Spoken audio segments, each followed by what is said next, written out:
આજે વડોદરા શહેરમાં કોર્પોરેશને દરેક સ્મશાન પર બોર્ડ માર્યા છે અને જે રીતની ફેસિલિટી છે, જે રીતની વાત કરી છે, આપણે એમાં એ નંબર લગાવ્યો છે, ડાયલ કરીને જોઈએ હવે કેવી વાત કરે છે, ફોન ઉચકે છે કે કેમ. હલો હલો હલો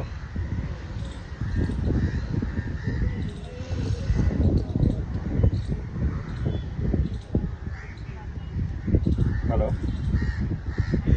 હા મેડમ, આ સ્મશાન પાસે બોર્ડ માર્યા છે તો એમાં ચારે બાજુ હજુ ગંદકી છે અને હા, ચારે બાજુ ગંદા કૂતરા ફરે છે, ડેડ બોડી સળગે છે, લાકડા ભીના છે અને કોઈ જાતની વ્યવસ્થા નથી. દારૂની બોટલો પડેલી છે, આ બધા ચારે બાજુ ગ્લાસ પડેલા છે, કોઈ સફાઈ નથી, કશું નથી. અને આ જાહેરાત તો લખી છે, તો આવું કેમ મેડમ? હા હા મેડમ, બોલો, સંભળાય છે મને. મેમ, વડી આ જે સ્મશાન છે ખાસવાડી, એમાં સ્વચ્છતાના નામ પર જ્યાંથી કોન્ટ્રાક્ટ આપવામાં આવ્યા છે, કોઈ જ જગ્યાએ સફાઈ નથી. ચારે બાજુ કૂતરા ફરે, ચારે બાજુ ગંદકી છે, લાકડા ચારે બાજુ ખુલ્લામાં ભીના પડી રહ્યા છે અને કોઈ જાતની વ્યવસ્થા નથી. એના માટે અમારે શું કરવાનું? તમારું બોર્ડ તો મસ્ત ચોખ્ખું નવું મારેલું છે. સામાજિક કાર્યકર્તા બોલું છું, સ્વિજલ વ્યાસ. હા, તો આની માટે કોને કહેવાનું મેડમ?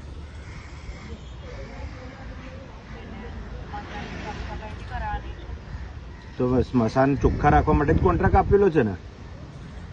કોન્ટ્રાક્ટ શેની માટે? ચોખ્ખા માટે, સ્વચ્છતા માટે કોન્ટ્રાક્ટ આપવામાં આવ્યો છે કે પછી બીજા માટે?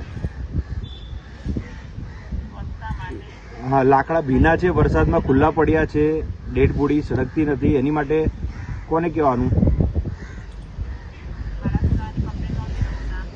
અચ્છા, ખાડા પુરાવાની નહીં મેડમ, લાકડા ભીના પડેલા છે. હટાવવાના નહીં, તમારે શેડ બનાવીને લાકડા મૂકવાના, લોકોને સળગાવવાના, ચિતા અંતિમ ક્રિયા કરવાની, તો લાકડા ભીના ના થાય એની જવાબદારી કોની હોય? હા, એટલે કર્મચારી તો કોર્પોરેશન જ ને. તમારું બોર્ડ અહીંયા, તમારે અહીંયા ચોખ્ખું એ લાકડાની ઉપર તમારું બોર્ડ માર્યું છે કે આથી જાહેર જનતાને જણાવવાનું કે સ્મશાન ગૃહમાં મૃતકોના અંતિમ સંસ્કાર માટે સ્મશાન ગૃહમાં લાકડા, છાણા, ઘાસ, પૂરા તેમજ આખરી સામાન વગેરે સુવિધાઓ વિના મૂલ્યે આપવામાં આવશે. સ્મશાન ગૃહમાં કોઈ પણ ઈસમો સંસ્થા દ્વારા નાણાં અથવા માંગણી કરવામાં આવે તો નીચેના નંબર પર કોન્ટેક્ટ કરો અને ફરિયાદ કરવી. તો અમે અત્યારે ફરિયાદ જ કરી રહ્યા છે કે કોઈ ઠેકાણા નથી સ્મશાનમાં. તો એની માટે શું કરવાનું આવે?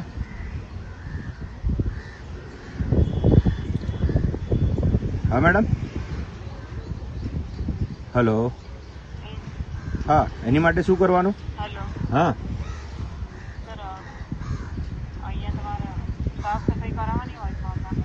હા, તો સ્મશાન તમારું છે, હું કેમ ફરિયાદ કરું? તમે કેમ નહીં ચોખ્ખી રાખ્યું એવું પૂછું છું.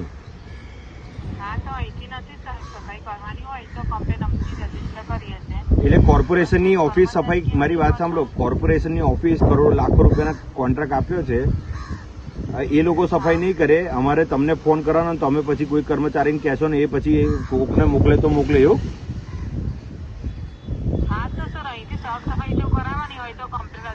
તમારે કરવાની જરૂર નહીં. કોન્ટ્રાક્ટ તમે આપેલો છે, એ વ્યક્તિની અંદર લખેલું છે સાફ સફાઈની, સ્વચ્છતાનું, તો એ વ્યક્તિ શું કરશે?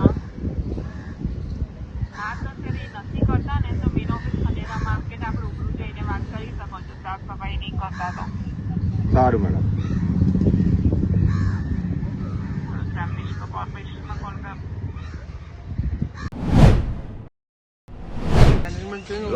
શું તકલીફ પડી આજે તમને અહીંયા? અહીં આવ્યા પછી એમના કોઈ માણસો નથી, કોઈ ચિતાઓ સાફ કરેલી નથી. એમની પાસે અમને બોલવા જઈએ તો કે જે આજથી નવો કોન્ટ્રાક્ટ થયો છે એટલે માણસો હતા નથી ને જલારામ માલાન પેલા કોન્ટ્રાક્ટવાળા પાછળ ઝઘડો ચાલુ છે. ને ફોન પર મને એવું કીધું કે તમારે અહીંના જે વોર્ડ ઓફિસ છે ત્યાં વોર્ડ ઓફિસમાં જઈને કમ્પ્લેન કરો તમે. અમે ખાલી મેં એમને એમ કીધું કે પછી કોઈ સાંભળવા માટે તૈયાર હોવું જોઈએ ને. મેં ડેડ બોડીને જોઉં કે તમારી કમ્પ્લેન નોંધાવા જાઉં. પચવાની કે જે પેલી vmc.gov.in માં સાઇટ છે એની પરથી તમને બધા નંબર, કમ્પ્લેન નંબર ને એડ્રેસ બધા મળી જશે. ત્યાં કમ્પ્લેન કરો. એટલે આ મરવાના ભાઈ ગોઠવી તમે હજુ નાના છે હે નાના છે હજુ શું એટલે શું પ્રોબ્લેમ કઈ છે? ડેડ બોડી આવીને મૂકી છે તો અરે જે કાંઈ રહો કોન્ટ્રાક્ટ હે ચાલે કોનો કોન્ટ્રાક્ટ છે ભાઈ? વાત કરો ને. ગુજરાત દેજો હા શું થયું? કેમ ડેડ બોડી મૂકી નથી હજુ? છાણાને વાત કરે છે મેડમ જોડે હજુ વાત ડેડ બોડી આવીને મૂકી છે હજુ વાત કરે છે? ડેડ બોડી તમારી સામે છે કે નહીં? છે તો હજુ મૂકી નથી, ગોઠવણ નહીં થઈ? કર દેજો કારે કોર્પોરેશન તો એવું કે છે ને,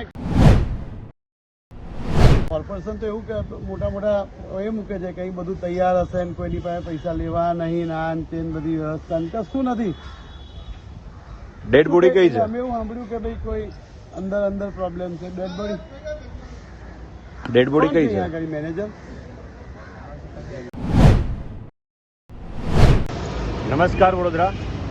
આજે તમામ વડોદરા શહેરના 31 સ્મશાનમાં કોન્ટ્રાક્ટ આપી દેવામાં આવ્યો છે. કોન્ટ્રાક્ટની સાથે જે કામ કરવું જોઈએ, જેમ કે પાવતી બુક હોવી જોઈએ, લાકડા સૂકા હોવા જોઈએ, ખાણાની વ્યવસ્થા હોવી જોઈએ, જે અસ્થિ આવે એની પહેલાં જે અર્થી જે આપણે જ્યાં મૂકવાના હોય, જે અસ્થિ છે એને સજાવવાની હોય એ થવી જોઈએ. આ સંપૂર્ણ એમાં સ્વચ્છતા અને જે કોઈ કાર્ય માટે જૂના કર્મચારીઓ જૂના જે ફ્રી સેવા આપતા હતા જે લોકોને અહીંથી કાઢવામાં જેવી સ્વચ્છતા અને જે વ્યવસ્થા છે એના ભાગરૂપે પૂરેપૂરી ઉણપ આજે સવારથી તમે જોઈ શકો છો. દરેક લોકો જે કોઈ એ મૃતકોને લઈને આવ્યા છે બૂમાબૂમ પણ કરી રહ્યા છે, કારણ કે કોઈ વ્યવસ્થા નથી. અને સાથે સાથે જો ગંદકી, ચારે બાજુ કચરો, કૂતરાઓ ડેડ બોડી પાસે જે સર્ગે છે ત્યાં ફરે, જ્યાં અસ્થિ મૂકવામાં આવી છે એમાં કૂતરા મોડા મારે. આ તદ્દન વાહિયાત રીતેનું વ્યવસ્થા છે. આમાં જે આરોગ્યના એ છે અધિકારી દેવેશભાઈને પણ અમે ફોન કર્યો કે સાહેબ તમે આવો, અમે તમને બતાડીએ કેવી વ્યવસ્થા છે. તો અમને એવું કહે છે કે તમે તમારી રીતે જે કોઈ તકલીફ હોય અમને કહો, અમે એનું નિવારણ લાવીશું. તદુપરાંત જે બોર્ડો મારવામાં આવ્યા છે, જેના પર નંબર લખવામાં આવ્યા છે, એના પર અમે ફોન કરીને કીધું કે ભાઈ આ સ્વચ્છતા નથી ને આ ચારે બાજુ ગંદકી ને કૂતરાઓનું સામ્રાજ્ય છે ને ડેડ બોડીના મૃતકો પાસે. તો કે તમારે એવી તકલીફ હોય ને તો તમે બોર્ડ ઓફિસમાં જાઓ, અરે કોર્પોરેશનની કચેરી ખંડેરાવ માર્કેટ જાઓ ને કમ્પ્લેન કરાવો. એટલે પહેલે જ દિવસથી આ લોકોએ ધાંધિયા ચાલુ કરી દીધા છે. ના કોઈની વાત સાંભળવાની, ના પબ્લિકને સંતુષ્ટમાં લેવાનો, ફક્ત અને ફક્ત પોતાને જ વાહવાહી કરવાના અને પોતે જ માલ કમાવાના તરીકા છે. આ બંધ થવું જોઈએ. અને જલારામ સેવા ટ્રસ્ટના જ પૂરા જૂના માણસોને નોકરી પર રાખ્યા. તમામ સ્મશાનમાં જે જૂના માણસો છે એ જ નોકરી પર છે, પરંતુ જે ફ્રીમાં હતા એ હવે કોર્પોરેશનને કોન્ટ્રાક્ટ સિસ્ટમમાં પૈસા લેશે. તો આ તદ્દન વાહિયાત વાત છે. 7,000 થી 8,000 રૂપિયાને જો ઉઘરાણું કરતા હોય તો એની સામે જે ફેસિલિટી હોય એ આપવી જોઈએ.